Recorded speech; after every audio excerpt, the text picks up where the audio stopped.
পূর্ণদৈর্ঘ্য চলচ্চিত্রে স্বল্পদৈর্ঘ্য ক্যারিয়ার গড়েছিলেন সালমান শাহ। সময়ের হিসেবে তা 3.5 বছরেরও কম।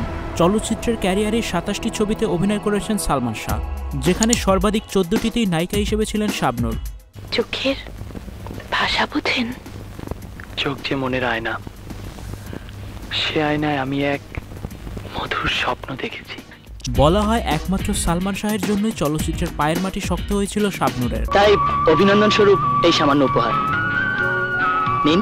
প্রিয় সহকর্মীর 54তম জন্মবার্ষিকীতে তাই স্মরণ করেছেন এই নায়িকা। ফেসবুকে দেয়া স্ট্যাটাসের শুরুতেই শাবনূর লিখেন, শুভ জন্মদিন স্বপ্নের নায়ক, সাথে লাভ সিম্বলের সাথে জুড়ে দিয়েছেন ফুল। সালমান শাহকে নিয়ে দেয়া শাবনূরের পুরো স্ট্যাটাস জুড়ে ছিল শ্রদ্ধা আর ভালোবাসা। বাংলায় দেয়া পোস্টে তিনি বলেন, চলচ্চিত্রের ধ্রুপতারা প্রয়াত সালমান শাহ এক অকৃত্রিম ভালোবাসার নাম, এক ইতিহাসের নাম। প্রিয় এই নায়ক এখনো সবার হৃদয়ে, ভাবনায়, অনুভবে বেঁচে আছে, বেঁচে থাকবে চিরকাল উল্লেখ করে শাবনূর লিখেন। তার কালজয়ী চলচ্চিত্রগুলো আজও দর্শক মনে বিশেষ স্থান দখল করে আছে। সালমান শাহ পরবর্তী সময়ে যারা চলচ্চিত্রের নায়ক হওয়ার জন্য এসেছেন তারা প্রত্যেকেই বলেছেন সালমান শাহ ছিলেন তাদের অনুপ্রেরণার প্রধান উৎস।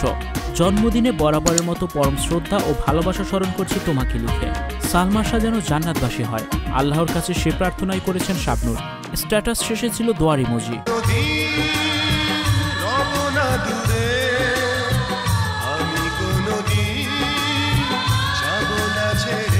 স্বাধীনতার বছর 1971 সালের 19 সেপ্টেম্বর সিলেটে জন্ম সালমান শাহের। মডেলিং আর ছোট পর্দায় নাটকে অভিনয় ক্যারিয়ার শুরু করে 1996 সালে পা রাখেন চলচ্চিত্রে। কেয়ামত থেকে কেয়ামত দিয়ে রূপালী গল্পের যে শুরুটা হয়েছিল তা থেমেছে বুকের ভেতর আগুন ছবিতে।